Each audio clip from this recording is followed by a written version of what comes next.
तो human source management का simple मतलब क्या है कि हमारी एक ऐसी स्ट्रेटेजी है जिसके तहत हम लोगों को लेके आ रहे हैं, लोगों को रिटेन करके रहे हैं, लोगों के टैलेंट को बढ़ा रहे हैं, उनके जो स्किल्स हैं उनको बढ़ा रहे हैं, उनके अंदर लोगों की सेफ्टी के लिए, सिक्योरिटी पर्पस के लिए क्या बना रहे हैं, पॉलिसीज बना रहे हैं। तो सिंपल मतलब क्या होगा कि आप लोगों को मैनेज कर रहे हो, you are doing the management of the people. आप लोगों को सही तरीके से मैनेज कर रहे हो। आपका टारगेट ये है कि आपके ऑर्गेनाइजेशन के अंदर लोग आए, लोग लंबे समय तक रहें। अगर उद्देश्य की बात की जाए तो सिंपल है कि हमारी जो स्ट्रेटेजीज है वो हमारे बिजनेस गोल्स के साथ मैच रहे, लोगों की प्रोडक्टिविटी को बढ़ाया जा सके, पॉजिटिव वर्क कल्चर बनाया जा सके, लीडर्स बनाया जा सके। जैसे सक्सेशन प्लानिंग में होता है कि ठीक है, आप एक बंदे को पहले से गाइड करके रखते हो कि कल को अगर टॉप लीडर को छोड़ के जाता है तो उसकी जगह वो वाला बंदा ले लेगा, और ensure legal and ethical compliance. और सरकार ने भी बहुत सारे ऐसे रूल्स बनाए हुए बेटा, जिन रूल्स को फॉलो करना क्या होता है, कंपलसरी होता है जब आप किसी ऑर्गेनाइजेशन का हिस्सा होते हो।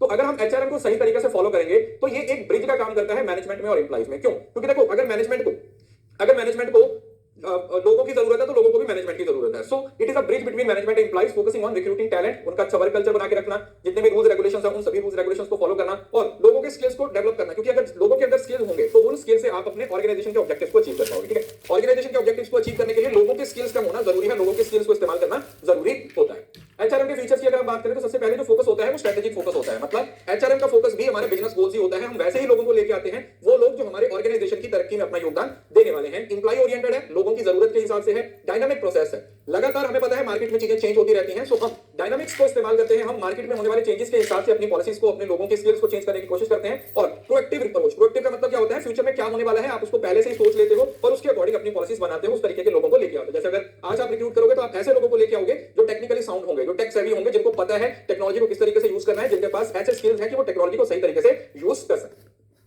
नेक्स्ट, अब इसके अंदर बहुत सारे फंक्शंस हैं। ठीक है, ये आगे फंक्शंस हैं वो आप लोगों के डिटेल में भी आएंगे। फिलहाल यहाँ पर आप मोटा मोटा इसको समझ लीजिए क्योंकि यही आपका सिलेबस है। सबसे पहला जो काम होता है वो होता है रिक्रूटमेंट और सिलेक्शन। मतलब जॉब एनालिसिस किया जाता है, उसके बाद रिक्रूटमेंट एंड सिलेक्शन। रिक्रूटमेंट का मतलब क्या होता है, जब आप बहुत सारे लोगों को मोटिवेट करते हो कि वो जॉब के लिए अप्लाई करें, और उसके बाद बहुत सारे जब लोग अप्लाई कर देते हैं तो उन लोगों में से बेस्ट लोगों को हायर कर लेते हो, उसको सिलेक्शन बोला जाता है। फिर सिलेक्ट किए हुए लोगों को क्या करते हो, ट्रेनिंग दी जाती है। वो ट्रेनिंग ऑन दी जॉब भी हो सकती है, जो काम उन्होंने एक्चुअली करना है उसी की ट्रेनिंग देनी, या फिर ऑफ द जॉब भी हो सकती है, जो काम वो कर रहे हैं उसकी ट्रेनिंग उनको वर्क एनवायरमेंट से बाहर से क्या की जाएगी, प्रोवाइड की जाएगी। उसके बाद वो जो काम करेंगे उनकी परफॉर्मेंस को मैनेज किया जाएगा, जिसमें परफॉर्मेंस अप्रेजल होती है। मतलब ये देखना कि जो लोग काम कर रहे हैं क्या वो बेहतर तरीके से कर रहे हैं, क्या वो सही तरीके से कर रहे हैं। अगर वो सही तरीके से कर रहे हैं या नहीं कर रहे हैं तो उसके अकॉर्डिंग उनको अप्रेजल देना या उनको प्रमोशन डिमोशन यहां से दिया जाता है। कंपनसेशन एंड बेनिफिट, इसका मतलब क्या होता है कि यहां पर वो सारी चीजें होती हैं जो पैसे से रिलेटेड होती है। ठीक है, उनको पैसा देना, उनके लिए जो भी वो काम कर रहे हैं उसके लिए उनको सैलरी प्रोवाइड करना। देना जाता है एम्प्लॉइज रिलेशन, ऑर्गेनाइजेशन में एम्प्लॉइज के साथ रिलेशन बना के रखना, क्योंकि जहां पर बहुत सारे लोग होते हैं वहां पर हमेशा कन्फ्लिक्ट्स होने के चांसेस है वो बहुत ज्यादा बढ़ जाते हैं। तो उन कन्फ्लिक्ट्स को रिमूव करना, कोशिश करना है कि किसी भी तरीके का कोई कन्फ्लिक्ट ना हो, किसी भी तरीके का कोई झगड़ा हो रहा है उसको हटाना। देना जाता है कानूनी अनुपालन, मतलब लीगल कंप्लायंस भी है। जैसे फैक्ट्री एक्ट के अंदर बहुत सारी चीजें लिखी हुई है, कंपनी एक्ट के अंदर बहुत सारी चीजें लिखी हुई है, उन सारी चीजों को भी प्रॉपर तरीके से क्या करना होता है, फॉलो करना होता है। वर्कफोर्स प्लानिंग का मतलब होता है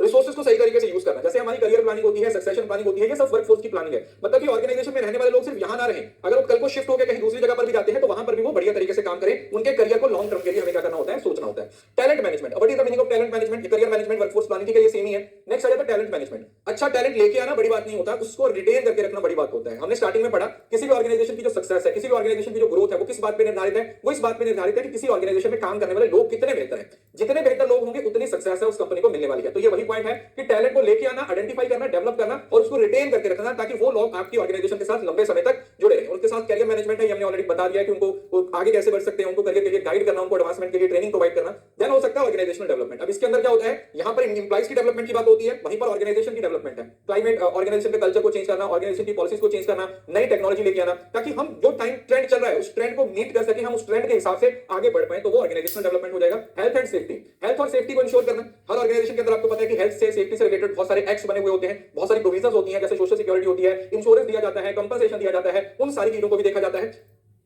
और इंपॉर्टेंस सिर्फ यही है कि ये ऑर्गेनाइजेशन के गोल्स को अचीव किया जाएगा अगर लोगों को सही तरीके से मैनेज किया जाएगा। ठीक है, तो ये वो चीजें हैं जो मैं आपको नहीं भी पढ़ा था तो भी आपको मालूम है कि ह्यूमन सोर्स मैनेजमेंट क्या होता है। सिंपल, लोगों को लेके आना, लोगों को रिटेन करके रखना, लोगों से काम करवाना, लोगों को गाइड करना, लोगों को प्रमोशन करना, लोगों की परफॉर्मेंस अप्रेजल करना, लोगों को पैसा देना, लोगों को रिटेन करके रखना। बस हर पॉइंट में पीपल्स आ रहे हैं तो लोगों को लेके आना, उनको रिटेन करके रखना और उनको प्रॉपर यूटिलाइज करना। That is the complete meaning of human source management.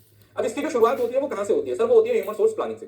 Human source planning का मतलब क्या होता है, ह्यूमन सोर्स प्लानिंग का सिंपल मतलब क्या है कि हमें कौन से लोग चाहिए, कितने लोग चाहिए, कैसे लोग चाहिए। ह्यूमन सोर्स की प्लानिंग, लोगों की प्लानिंग करनी कि एक ऑर्गेनाइजेशन में कितने लोगों की जरूरत है, कितने लोगों को लेके आना है, कितने लोगों को हटाना है, क्या हमें रिक्रूटमेंट की जरूरत है या हमें लोगों को ले ऑफ करना है, कितने लोग ज्यादा है, कितने लोग, मतलब हर चीज। तो प्लानिंग में आप वो चीजें डिसाइड करते हो। ठीक है, so human source planning is nothing, it is just a process of forecasting future workforce need and aligning with organisational goals. आने वाले समय में आपको कितने लोगों की जरूरत पड़ सकती है उसको आइडेंटिफाई करना, उसको समझना और उसके हिसाब से लोगों को लेके आना, ताकि वो लोग आपकी ऑर्गेनाइजेशन की सक्सेस में अपना योगदान दे सकें।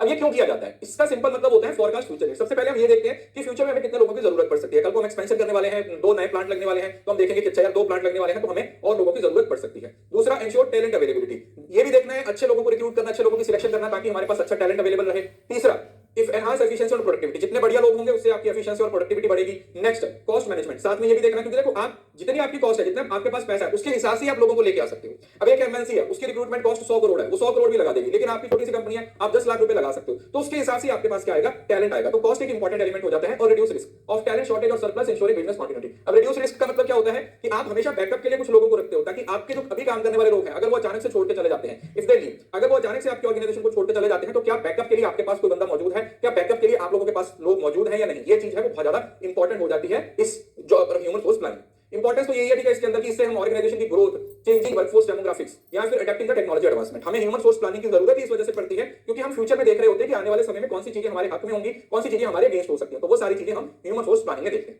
अब अगर इसके प्रोसेस की बात की जाए तो सबसे पहले आप असेसमेंट और फोरकास्टिंग करते हो। असेसमेंट और फोरकास्टिंग का मतलब क्या हुआ कि आप ये देखते हो कि हमें कितने लोगों की जरूरत है। Analyse and predict future man power requirement based on the business strategy, मतलब आने वाले समय में हमें कितनी वर्कफोर्स की जरूरत है, हमें कितने लोगों की जरूरत है वो डिसाइड करते हैं। और दूसरे पॉइंट में इंप्लाई सप्लाई एनालिसिस, अब ये सप्लाई एनालिसिस भी होता है, कहीं कहीं पर इसको डिमांड और सप्लाई एनालिसिस भी लिखा जाता है, जिसके अंदर आप ये देखते हो कि इस टाइम पे हमारी ऑर्गेनाइजेशन के अंदर कितने लोग हैं। डिमांड और सप्लाई को, अगर डिमांड और सप्लाई बराबर है फिर तो कोई दिक्कत नहीं है। अगर डिमांड ज्यादा है, सप्लाई कम है तो रिक्रूटमेंट करनी पड़ेगी, लेकिन वहीं पर अगर डिमांड कम सप्लाई ज्यादा है तो लोगों को निकालना पड़ेगा। तो वो आपको इस पॉइंट पे पता चल जाता है कि हमें लोगों को लेके आने की जरूरत है या लोगों को निकालने की जरूरत है। उसकी ये गैप एनालिसिस, ठीक है, इसी से पता चलेगा कि हमारी जो रिक्वायरमेंट है वो कितनी है, हमारे पास कैसे लोग हैं, हमें किस तरीके के लोगों की जरूरत है। वो गैप एनालिसिस है वो यहाँ पर आप डिमांड और सप्लाई के बाद आइडेंटिफाई कर पाओगे कि हमें ये ब्रिज है, इसको क्या करना है, फिल करना है। उसके बाद आप अपनी स्ट्रेटजी बनाओगे, एक्शन प्लान बनाओगे, रिक्रूटमेंट की स्ट्रेटजी बनाओगे, जो जॉब एनालिसिस है वो बनाओगे, डिस्क्रिप्शन, स्पेसिफिकेशन, वो सब चीजें हैं उसके बाद आती हैं। और उसके बाद फिर इस प्लान को क्या कर दिया जाता है, इंप्लीमेंट कर दिया जाता है। और इंप्लीमेंट करने के बाद हम इसको प्रॉपर क्या कर रहे होते हैं, मॉनिटर कर रहे होते हैं, प्रॉपर इसकी इवैल्यूएशन कर रहे होते हैं, जिससे हमें ये पता चल जाता है कि अच्छा ये चीज हमारे फेवर में काम की है या ये चीज हमारे अगेंस्ट काम कर। ठीक है, मतलब यहाँ पे आपको पता चलेगा कि जो आपने ह्यूमन रिसोर्स प्लानिंग ये जो पूरी स्ट्रेटजी बनाई है क्या वो आपके फेवर में है या वो आपके अगेंस्ट। ठीक है, तो प्रोसेस से कई बार सवाल पूछ लेते हैं, प्रोसेस कई बार एग्जाम में पूछा जाता है। नेक्स्ट, अब जो प्लानिंग है वो कितने तरीके की हो सकती है, वो शॉर्ट टर्म भी हो सकती है, लॉन्ग टर्म भी हो सकती है। शॉर्ट टर्म कौन सी होती है बेटा, शॉर्ट टर्म का मतलब इमीडिएटली आपको जरूरत पड़ गई, आपके 4 लोग हैं वो आपकी कंपनी छोड़ के किसी ने आपके टैलेंट को पोच कर दिया। ठीक है, पोचिंग मैंने आपको बताया था, किसी बंदे को ज्यादा पैसे देके अपनी ऑर्गेनाइजेशन का हिस्सा बना देना। So focus on immediate needs with 1 year life time frame addressing current, तो 1 साल के अंदर अंदर जो नीड्स होती है उसके लिए हम क्या करते हैं, उसके लिए शॉर्ट टर्म प्लानिंग की जाती है। लेकिन जो लॉन्ग टर्म प्लानिंग जिसको स्ट्रेटेजिक प्लानिंग भी बोला जाता है, ये हमेशा लॉन्ग टर्म के लिए होती है, लंबे समय के लिए होती है, 5 साल के लिए, 10 साल के लिए, इस तरीके की प्लानिंग की जाती है। अब जब हम ह्यूमन रिसोर्स प्लानिंग कर रहे होते हैं तो उस टाइम पे हमें कुछ प्रॉब्लम्स का भी सामना करना पड़ता है, जैसे मार्केट अनसर्टेनिटी। अभी आपको पता है कि डायनामिक एनवायरनमेंट है, चीजें लगातार चेंज हो रही है, नई नई टेक्नोलॉजी आ रही है, नई नई अपॉर्चुनिटीज आ रही है, तो आप मार्केट को प्रेडिक्ट नहीं कर पाते हो, आप कुछ और सोचते हो, अचानक से टेक्नोलॉजी चेंज हो जाती है और आपका सारा प्लान धरा का धरा रह जाता है। Next, talent shortage, limited availability of skilled professional, अब ये भी इंपॉर्टेंट है। अब ऐसा तो है नहीं कि दुनिया में सारे लोग ही स्किल्ड हैं, तो आपको ये भी देखना पड़ता है कि क्या एक्चुअली में वो बंदा स्किल्ड है जिसको आप लेके आ रहे हो, ऐसा तो नहीं है कि जिसको आप लेके आ रहे हो उसके अंदर वो स्किल ही नहीं है। नेक्स्ट, हाई कॉस्ट, उच्च कॉस्ट, तो अभी लोगों को लेके आना, उनको हायर करना, उनको ट्रेन करना, इस पे आपको खर्चा भी बहुत सारा करना पड़ेगा। दूसरा, नियमों में परिवर्तन, need to comply with updated, अब सरकार के रूल्स बन जाते हैं, जैसे मैंने बताया ना, कभी जीएसटी आ जाता है, कभी टीसीएस आ जाता है, कभी टीडीएस आ जाता है, कितनी सारी चीजें आती हैं, तो उसके हिसाब से भी कंपनीज को क्या करना होता है, लेके चलना पड़ता है। और इंपैक्ट ऑफ टेक्नोलॉजी, अब ये तो मेन पॉइंट है, आज के समय में कोई भी बिजनेस हो वो टेक्नोलॉजी के प्रभाव से बाहर नहीं हो सकता। नन, कोई भी ऐसा बिजनेस नहीं है जिसपे टेक्नोलॉजी का असर नहीं होगा, हर एक बिजनेस पे टेक्नोलॉजी का असर होता है, हर एक बिजनेस टेक्नोलॉजी से क्या होता है, अफेक्ट होता है। तो टेक्नोलॉजी को साइड पे करके आप अपने बिजनेस में ग्रो नहीं कर सकते। अब हमारे पास कुछ मेथड्स होते हैं ह्यूमन रिसोर्स प्लानिंग के लिए, जैसे वर्कफोर्स एनालिसिस। इसके अंदर हम क्या देखते हैं, वर्कफोर्स मतलब काम करने वाले, calculate current workforce need based on the productivity and output goals. Workforce analysis के अंदर आप क्या करते हो, आप प्रोडक्टिविटी को फोकस करते हो, आप ये देखते हो कि हमारे आउटपुट गोल्स कितने हैं। अगर हमें 5000 यूनिट्स बनानी है तो एक बंदा 500 यूनिट बना रहा है, तो 10 लोगों की जरूरत है। तो आप जब प्रोडक्टिविटी के हिसाब से या आउटपुट के गोल्स के हिसाब से डिसाइड करते हो तो उसको बोला जाता है दैट इज वर्कफोर्स एनालिसिस, मतलब कितनी वर्कफोर्स की जरूरत है ये काम करने के लिए। दूसरा हो सकता है ट्रेंड एनालिसिस। ट्रेंड एनालिसिस किसका होता है, ट्रेंड एनालिसिस हमेशा होता है पास्ट के डेटा का, पास्ट में चीजें कैसे हुई थी, पास्ट में किस तरीके से चीजें मूव हुई थी, तो जितना भी चीजें पास्ट में हुई हैं उन सारी चीजों को कंसीडर किया जाता है। ठीक है, कि पास्ट में हमें इतने लोगों की जरूरत पड़ी थी तो ट्रेंड एनालिसिस हो जाएगा। देन आ जाता है डेल्फी टेक्निक। डेल्फी टेक्निक क्या होता है बेटा, डेल्फी में हम अलग अलग एक्सपर्ट को लेके आते हैं और वो एक्सपर्ट्स क्या करते हैं, वो एक्सपर्ट आके अपनी राय देते हैं, वो अपने ओपिनियन देते हैं पर्टिकुलर चीज को लेके, और उस पर्टिकुलर ओपिनियन के हिसाब से हम क्या करते हैं, हम आगे बढ़ते हैं, उन ओपिनियंस के हिसाब से आप लोगों को लेके आते हैं। और देन आ जाता है workload, estimating man power based on workload analysis in different department. Workload का मतलब क्या होता है, वर्कफोर्स आएगा तो वहां पर प्रोडक्टिविटी देखेंगे। वर्कलोड के अंदर अलग अलग डिपार्टमेंट में कितना वर्कलोड है, किस डिपार्टमेंट में इतना वर्कलोड है तो इसमें इतने लोगों की जरूरत है, इस डिपार्टमेंट में इतना वर्कलोड है तो इतने लोगों की जरूरत होती है, तो वो हम कार्यभार जिसको आप वर्कलोड एनालिसिस बोल देते हो। और रेशियो एनालिसिस, इसमें आप अलग अलग तरीके की रेशियो, जैसे employees to output ratio to product future staffing. ठीक है, तो रेशियो में आप कोई भी दो चीजों को कंबाइन करके डिसाइड कर सकते हो कि हमें कितने लोगों की जरूरत है और हम कितने लोगों को लेके आने वाले। ठीक है, तो ये आपकी मेथड से सवाल बनने के चांसेस होते हैं। देन ह्यूमन सोर्स प्लानिंग का जो क्या बोलते हैं मतलब वो तो सिंपल वही है, क्योंकि यहां से आपका पूरा एचआरएम शुरू होगा, ठीक है, क्योंकि जितना देखो job analysis, job description, recruitment, selection, training, development, performance appraisal, compensation, हर चीज ह्यूमन सोर्स प्लानिंग पे डिपेंड करती है। तो इस वजह से जितने सही तरीके से आप ह्यूमन सोर्स प्लानिंग करोगे, जितने बेहतर तरीके से आपकी ह्यूमन सोर्स प्लानिंग होगी, उतना बेहतर तरीके से आप अपने एम्स को, आप अपने टारगेट्स को क्या कर पाओगे, अचीव कर पाओगे, उतने बेहतर तरीके से आप इन सब चीजों को अपने बिजनेस में आगे बढ़ा पाओगे। तो इस वजह से यहां पर सबसे आपको ज्यादा क्या होता है, इंपॉर्टेंस देनी पड़ती है। उसके बाद हमारे पास नेक्स्ट टॉपिक आता है जॉब एनालिसिस। अब जॉब, अभी यहां पर हम 3-4 टॉपिक पढ़ने वाले हैं, job analysis, job description, job specification, बहुत ही इंपॉर्टेंट है। जॉब एनालिसिस क्या होता है, देखो किसी भी बंदे को जब आप लेके आओगे तो किस पर्पस के लिए लेके आओगे, सर उसने काम करना है, मतलब उसने जॉब करना है, तो जॉब से रिलेटेड सारी इंफॉर्मेशन जिस प्रोसेस के थ्रू सिलेक्ट की जाती है, जिस प्रोसेस के थ्रू कलेक्ट